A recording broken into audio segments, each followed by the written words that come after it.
Hello again, friends. Today we are going to have a look at this Squid Game experience. Now, before I begin, I cannot show you everything that happened in there because stuff happened in there and it was very noisy and there was lots of lights. So anyway, I'm jumping in. This is my number.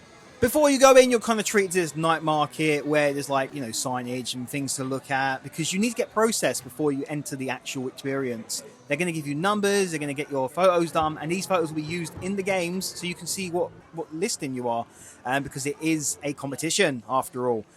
So yeah, getting ready to go in. We're going to get our photos done. Obviously the classic, entrance photo. You can make a funny face if you really want to, but you get one time, so do it right. That's the most important thing there. Then after that, you go through to the dorms.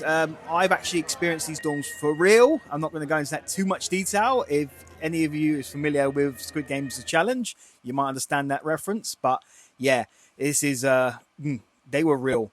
So there's my number down there. The first game is this kind of like, I want to say like Glass Bridge, but safer. Yeah, that's what I'm going to say. I'm not going to show you how to play it because I want you to play it. But there is things to remember and things to do. So after the first game, you're then given a rank. I was number 10 at that point. Then we do this tug of war. Again, we lost. We were the green side. So it is a competition against the other teams as well. And then we have red light, green light. Now, you've got to understand about this game is it seems easy, but they are watching you. And you don't get like impact or anything like that. But you will be sent to the back to start again. Then there is this one. I'm not going to go too much into that because that's something not currently in any of the series. So you have to experience that. Then I had this green screen where I got this really cool photo. I like a photo there. And then, yeah, you can explore most of the night market after you come out of the experience itself. There's some games to play. There's some food to get. And just some merch to look at. There's a lot of merch. In fact, there's a lot of area to merch. But look at this scene. I managed to get this floating scene. Don't ask how. I mean, I didn't just hold the camera and walk around with it in a really steady way. But yeah, so that's what happened there. So as you go out, you obviously can get your photos done and just have a look at these really interesting boxes. Wonder what they're for.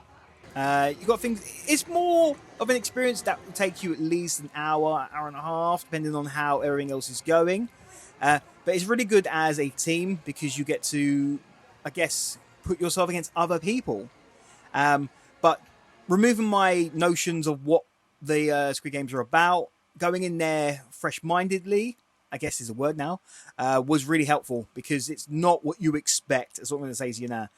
But overall, for its price and for what you did in there, I think it was worth it. So I'm going to say thank you very much for watching this very quick Squid Games experience video, and I'll catch you on the next one. Goodbye for now.